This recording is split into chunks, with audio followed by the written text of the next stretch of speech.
really, the fact that Esther Passaris has decided out of her own will or from being told by other people to come up with a bill is just exactly that. And why do I say this? I had a bill like that when I was in Parliament.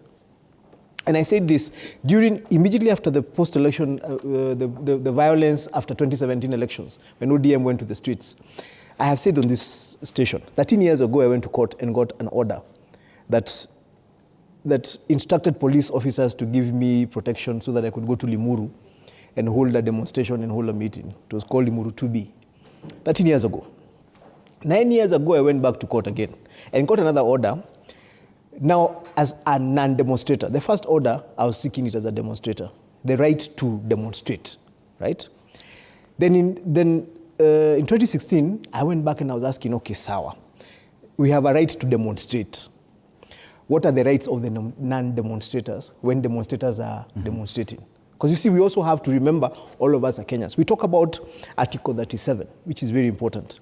But there's Article 39 that gives us freedom of movement. It allows any one of us to move wherever we want. Now, when you're demonstrating and you obstruct my movement, you're actually now interfering with my right, who is not a demonstrator.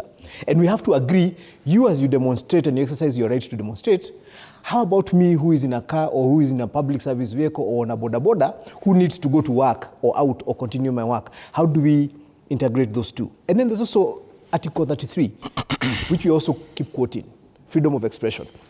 As you're expressing yourself over there, and I don't want to be, see, we have people going to court to say this church is having very loud noise and they're interfering with my peace of mind. So as you're doing your demonstrations, how is your demonstration affecting me who is not doing my demonstration? I've given an example. I have my own kiosk and you want to demonstrate outside my kiosk. I am not government. I cannot receive your petition. Why are you closing my business? You know, we have to, and whether we like it or not, because let me tell you, Fred, we are facing a very real danger of passing laws that are actually going to affect our freedoms out of fear or reaction or what? Because if we don't accept that... Are you faulting the Constitution, the provision? No. But you see, the Constitution is a living document. Are you faulting the current provision? No, I'm not faulting it. What I'm saying is, as we exercise our rights to demonstrate, which is enshrined in the Constitution, we also have to figure out the rights of those people who are not demonstrating. You have family, we have parents, forget even about our children.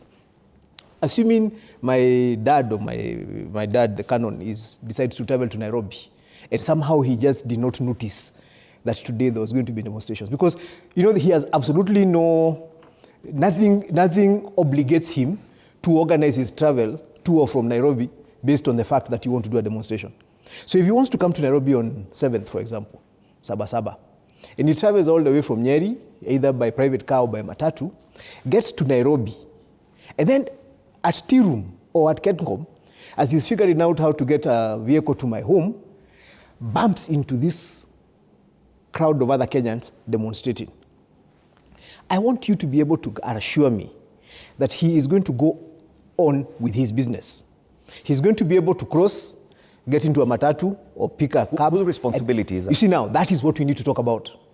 Because you see, as we talk about the responsibility of the police, and I said this the last time I was here, when the police come to the street during demonstrations, they are out in the street to demonstrate to protect two people.